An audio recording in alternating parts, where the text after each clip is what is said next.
할렐루야. 오늘 말씀의 제목은 자유의 신앙입니다. 자유의 신앙. 이 복음서에서 복음서, 마태복음, 마가복음, 누가복음, 요한복음, 이 복음서에서 그 예수님이 종교 지도자들하고 이렇게 갈등 관계. 이전순 집사님 자리를 바꾸셨네요. 늘 앉던 자리를 바꾸시면 제가 헷갈려요. 갑자기 자리를 이쪽으로 옮기셨네. 예. 괜찮네요. 그래도 배치가 좀 적당하게 된 것 같아가지고 제가 설교를 이 복음서에서 그 예수님이 종교 지도자들하고 이렇게 갈등 관계에 있죠. 특별히 바리새인들하고. 그래서 예수님이 그들을 이렇게 아주 신랄하게 책망하시고 꾸짖고 그러십니다. 특별히 저들의 외식, 종교 지도자들의 외식에 대해서 예수님께서 아주 신랄하게 꾸짖습니다. 오늘 본문은 율법주의자들에 대한 책망입니다. 신앙생활을 할 때에 주의해야 할 것이 바로 이 율법주의로 흘러가는 것입니다. 예수님께서 이 종교 지도자들을 꾸짖었던 바로 그 율법주의, 그것을 우리가 조심해야 합니다. 이 율법주의로 가면 뭐가 안 좋은가 네 가지 정도로 정리할 수가 있는데요. 첫째는 외식으로 갑니다. 예수님께서 가장 싫어하셨던 게 외식이거든요. 외식이 뭐냐고요? 경건의 모양만 있는 겁니다. 경건의 모양. 이게 뭐냐면 사람 앞에서 신앙생활하는 겁니다. 그게 외식입니다. 사람의 눈치를 보고 사람 앞에서 신앙생활하는 겁니다. 진짜 신앙생활은 뭔가?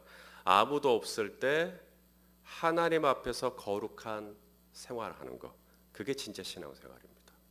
아무도 없을 때 하나님 앞에서조차, 아무도 없을 때조차도 하나님 앞에서 하나님을 모시고 거룩할 수 있는 것, 그게 진짜 신앙생활이거든요. 그런데 율법주의로 가면 어떻게 되냐면 사람이 날 본다 그러면 되게 경건한 척, 되게 거룩한 척, 그리고 사람이 아무도 나를 안 보네 그러면 좀 이제 이상해지는 겁니다. 그게 외식입니다. 율법주의로 가게 되면 그렇게 됩니다. 사람 앞에서만 똑바로 하자 이렇게 되는 거죠. 두 번째, 율법주의로 가게 되면 뭐가 안 좋은가? 나 스스로에게 굉장히 엄격하게 됩니다. 나 스스로에게 굉장히 엄격하게 돼서 자유가 없어요. 내 스스로에게 여유가 없어집니다. 우리 골로새서 말씀을 한번 좀 같이 봅시다. 갈라디아서, 그 다음에 에베소서, 빌립보서, 그 다음에 골로새서인데 골로새서 2장을 좀 보실라니까 골로새서 2장.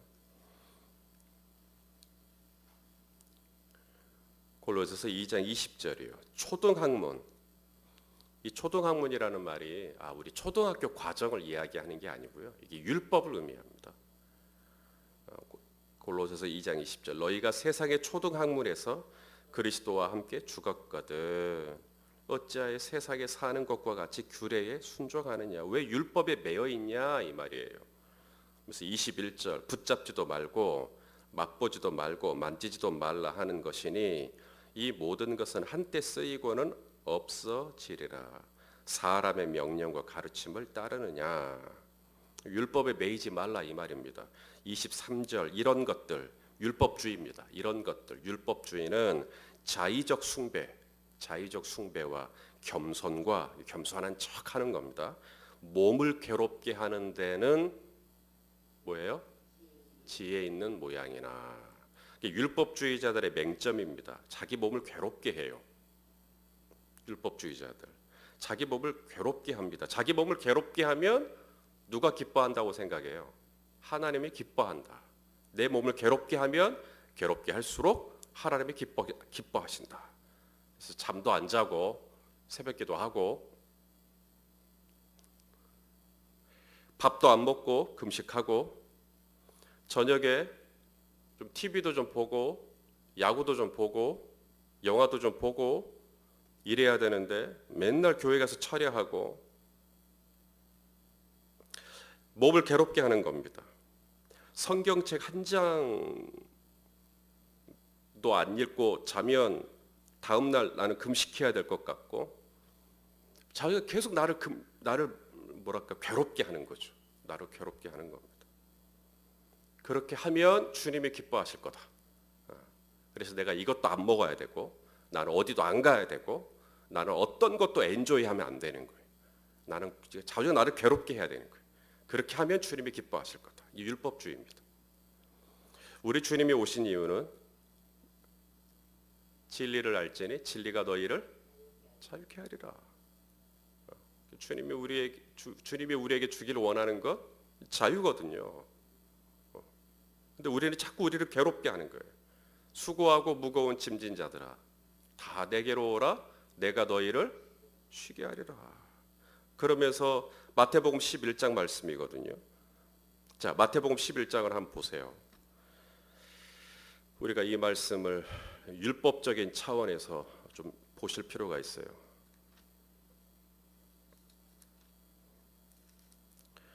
자, 마태복음 11장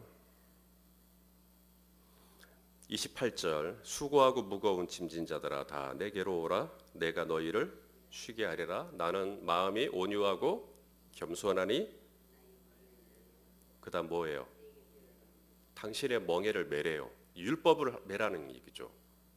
하나님 뜻대로 살란 얘기입니다. 나의 멍에를 메고 내게 배우라. 그리하면 너희 마음이 쉼을 얻으리니. 멍에를 매래. 나는 멍에 매기 쉽지 않은데. 그럼 율법주의라는 얘기인가? 노노노노. 30절. 내 멍에는 쉽다. 여러분, 예수님의 멍에는 쉬워요. 내 짐은 가볍다. 이게 신앙생활입니다. 여러분, 예수님 안에서 신앙생활은 쉬워요. 예수님 안에서의 신앙생활은 가볍습니다. 이게 원래 사실이에요. 이게 원래 정상이에요. 예수님 말씀하시잖아요. 내 멍에는 쉬워, 내 짐은 가벼워라고 말씀하십니다. 사실 예수님이 우리에게 오신 것은 우리를 이렇게 자유케 하시기 위해서 오신 거예요. 그런데 우리는 자꾸 내 몸을 괴롭게 하고 뭔가 먹어야 되는데 이거 먹으면 주님이 싫어하실 것 같고 어디 놀러도 가야 되는데 놀러 가면 주님이 싫어하실 것 같고 뭐 영화 같은 것도 보고 싶은데 이거 보면 주님 싫어하실 것 같고 그래서 아무것도 못하는 거예요. 그냥 막. 예수님은 엔조이해라, 편안해라, 먹어라, 가거라, 누려라 라고 말씀하시는데 나는 막 못하는 거예요. 율법주의입니다. 주님이 말씀하십니다. 쉽다, 가볍다. 세 번째, 율법주의의 병폐입니다. 나만 괴로운 게 아니고요. 율법주의의 병폐는 다른 사람도 나 말고 다른 사람과의 관계 안에서 내가 검사가 되게 합니다. 그게 율법주의입니다. 내가 뭐가 되게 한다고요? 검사요. 검사. 검사가 하는 일이 뭐예요? 그 사람의 뭘 찾아내야 돼요? 죄를 찾아내는 겁니다. 저 사람은 저게 문제구만. 응? 저 사람 새벽기도 안 하네. 저 사람 금식 안 하구만. 막 이렇게 하는 겁니다. 그래서 그 사람의 죄를 찾아내고 신앙생활의 어떤 문제를 찾아내고 그래서 그것을 판단하고 그래서 문제라고 지적하는 겁니다. 그게 율법주의입니다. 그러니까 다른 사람들 관계 안에서도 문제가 생기는 겁니다. 여러분들이 지금 새벽기도 하시는 분들이에요. 새벽기도 하시는 분들이죠. 근데 새벽기도 꾸준히 하시는 여러분들의 눈에 볼 때 새벽기도 안 하시는 분들은 어떻게 보이십니까? 네? 새벽기도 안 하시는 분들이 인간으로 보이십니까? 네? 성경을 한 번도 안 읽었다. 그게 사람으로 보이십니까? 교회에서 봉사는 하나도 하지 않는다. 그러니까 율법주의로 산다라면 이 모든 면에서 다 걸리는 겁니다. 다 그렇게 생활하시는 분들이 다 마음에 안 드는 겁니다. 그래서 율법주의로 사시는 분들의 눈들은 다 요래요. 다 정상적인 눈이 아닙니다. 다 검사입니다. 검사. 전부 다 판단하고 정죄하고. 네 번째, 율법주의의 병폐입니다. 심각한 소경이 되게 합니다. 맹인이 되게 합니다. 예수님이 그런 말씀하셨어요. 마태복음 15장 14절에, 자, 한번 읽어볼까요? 15장 14절 시작. 그냥 둬라. 그들은 맹인이 되어 맹인을 인도하는 자로다. 만일 맹인이 맹인을 인도하면 둘이 다 구덩이에 빠지리라 하시니, 이제 바리새인들에게 하신 말씀인데요. 이제 바리새인들은 율법주의자죠. 이 바리새인들이 율법을 철저하게 지키는 사람들 아닙니까? 바리새인들이 얼마나 철저하게 율법을 지킵니까? 그런데 주님이 말씀하십니다. 그들은 맹인이다. 왜요? 정작 자기가 문제 있는 걸 몰라요. 그리고 계속 형제의 눈에 있는 티만 봐요. 그리고 자기 눈에 있는 들보는 몰라요. 맹인이죠. 율법주의자가 되면 그렇게 돼요. 정작 나의 문제는 보지 못하고 다른 사람들의 문제만 본다. 요한계시록 3장 17절, 네가 말하기를 나는 부자라, 나는 부자라, 나는 아무 문제 없다 이 말이에요. 나는 부자다, 나는 의로운 사람이다. 하지만 너에게 부족한 것이 나는 부족한 것이 없다 하나 네 곤고한 것, 가련한 것, 가난한 것, 눈먼 것, 벌거벗은 것을 알지 못하는 것. 그러니까 이 맹인이 돼가지고 아무것도 몰라. 그리고는 나는 부자다, 나는 부족한 것이 없다, 나는 괜찮다, 나는 꽤 신앙생활 잘한다, 나는 아무 문제 없다, 저 사람들이 문제다. 율법주의입니다. 율법주의.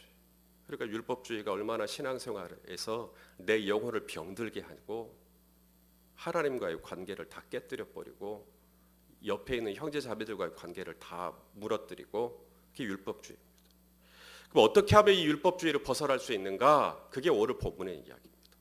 이 율법주의에서 벗어나려면 어떻게 해야 되는가? 두 가지를 말씀하는데, 첫째는 하나님께서 우리를 하나님께서 우리를 의롭다고 여겨주시는 것이 뭐냐라고 하는 거예요. 하나님이 언제 우리를 의롭다고 여겨주시는가? 오늘 본문의 11절입니다. 자, 갈라디아서 3장 11절.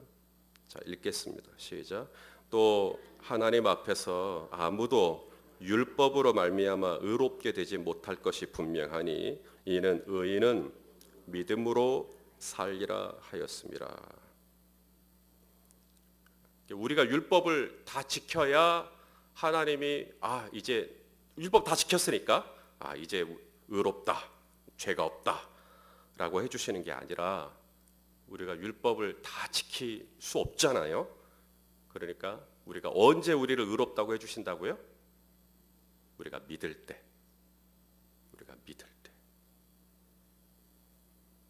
어제 본문입니다만 6절, 3장 6절, 갈라디아 3장 6절 읽어보실래요? 시작.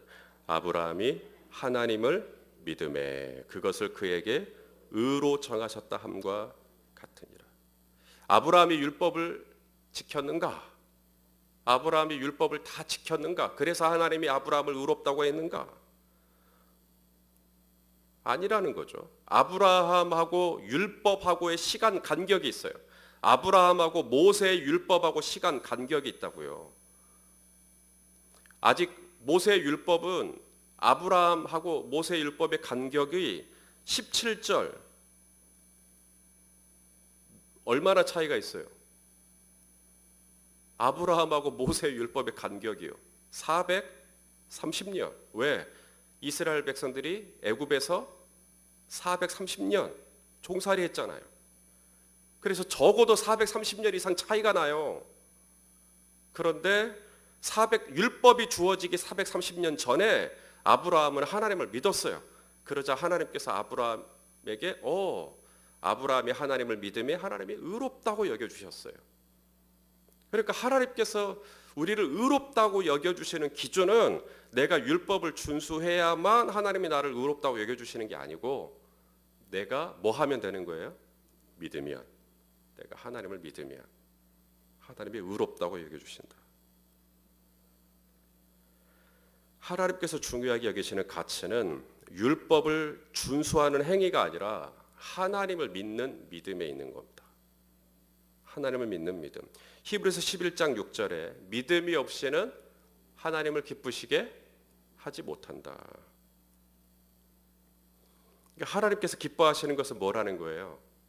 율법의 행위가 아니라 내가 하나님을 믿는 믿음입니다.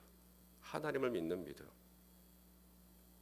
내가 어떠한 경우에도 하나님을 신뢰하는 겁니다. 그게 하나님께서 기뻐하시는 겁니다. 내가 어떤 경우에도 하나님을 신뢰하는 것. 어떤 걸 신뢰하는 걸까요? 하나님은 나에게 선하신 분이라는 것. 하나님은 나에게 좋은 걸 주시는 분이라는 것.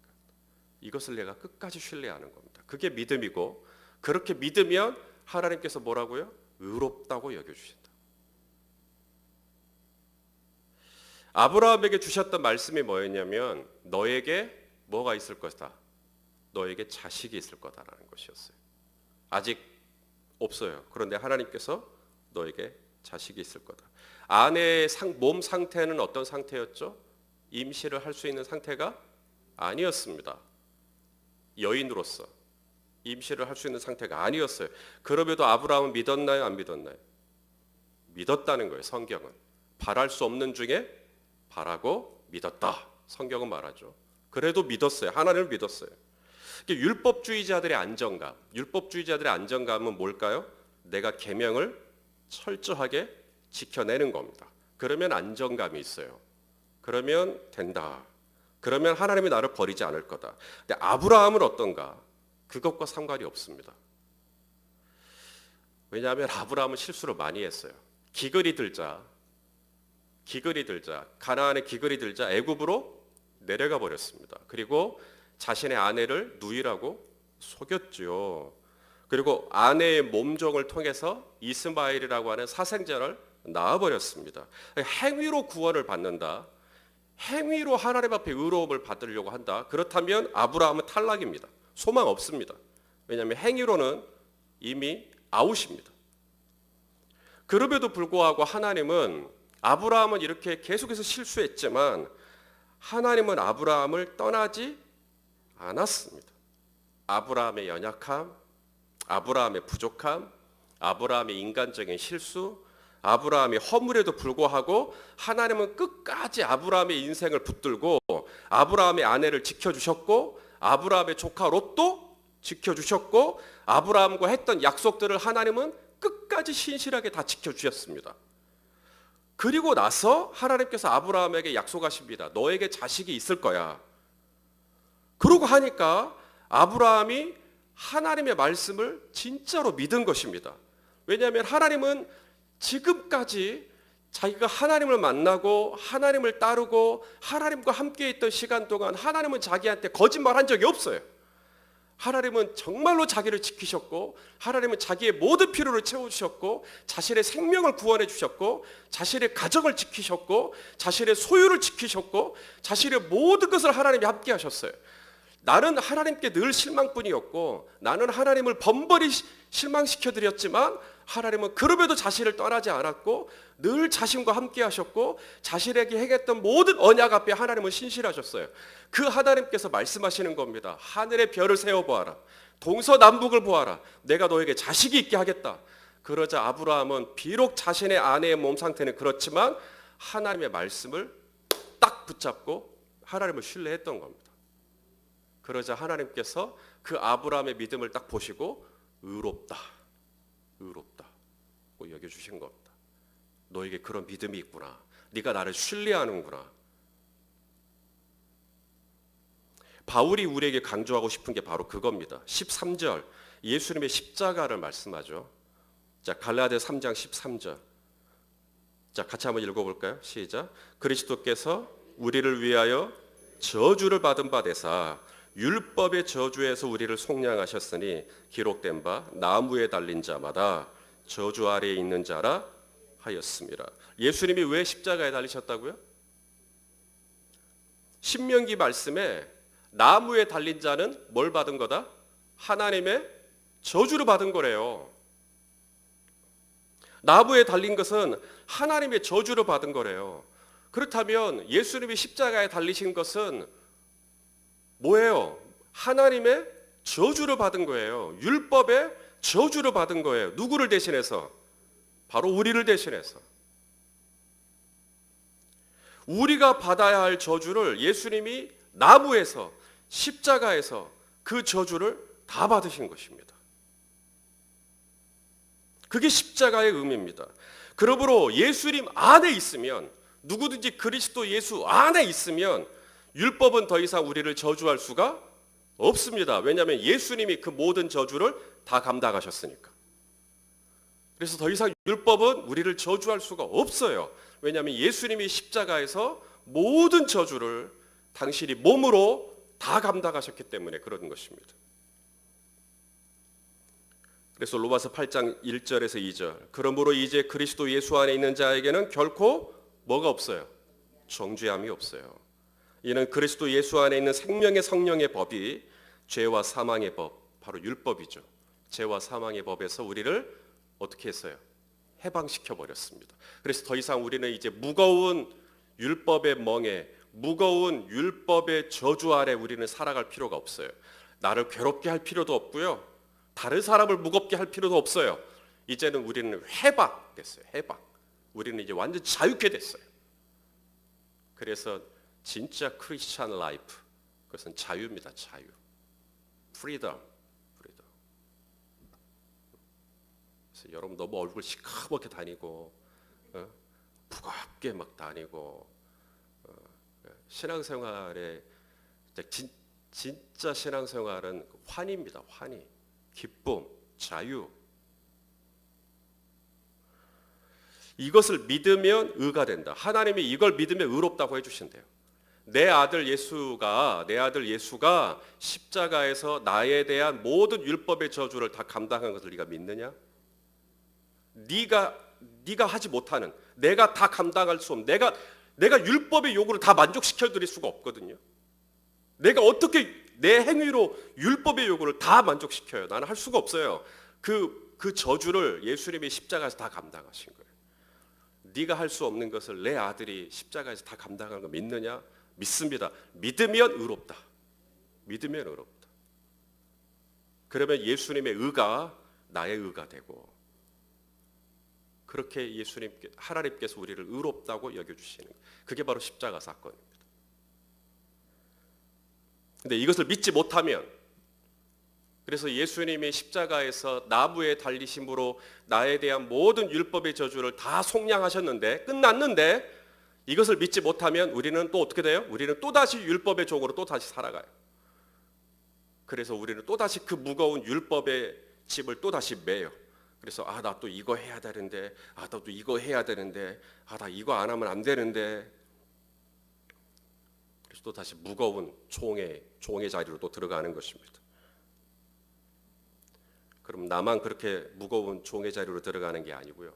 내가 이렇게 무거운 종의 자리로 들어갔으니까 나같이 이렇게 무거운 종의 자리로 들어가지 않은 사람들을 보면 정말 사람도 아닌 것처럼 보이는 거예요. 저렇게 신앙생활 해갖고는 어떻게 하려고 그래? 기도도 안 하고 이러면서 막 비난하고 판단하고, 그러면서 모든 관계가 다 어그러지는 겁니다. 율법주의입니다. 주님은 우리를 자유케 하기 위하여 오셨습니다. 우리의 짐을 가볍게 해주시고 우리의 멍에를 쉽게 해주시기 위해 오셨어요. 그렇다고 해서 우리를 방종으로 이제 니나노 하고 살아도 되는 거구나, 방종으로 우리를 이끄시기 위함도 아닙니다. 이 말씀도 해야 돼요. 사실 여기까지만 가면 그럼 내 마음대로 살아도 되는 거구나, 이게 아니고요. 자, 갈라디아서 3장까지만 보면 그럼 내 마음대로 살아야 되나? 놀라운 말씀이 5장에 나옵니다. 갈라디아서 5장 13절, 미리 조금 넘어갈게요. 갈라디아서 5장 13절. 자, 보실랍니까? 읽어 보실래요? 형제들아 너희가 자유를 위하여 부르심을 입었어요. 우리가 분명히 자유를 위하여 부르심을 입었는데요. 그러나 그 자유로 육체의 기회는 삼지 말고 대신에 형제를 사랑하는 기회로, 그렇죠? 내게 주신 자유를 가지고 형제를 사랑하는 기회로, 그래서 형제를 위해서 내가 그 형제를 섬기는 기회로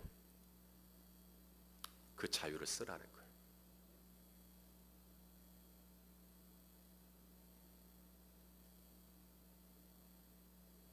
누군가를 섬길 수 있는 자유. 나에게 자유가 없어서 내가 이렇게 섬기는 게 아니고요. 나에게 자유가 있기 때문에 내가 섬기는 겁니다. 누군가를 섬길 수 있는 자유.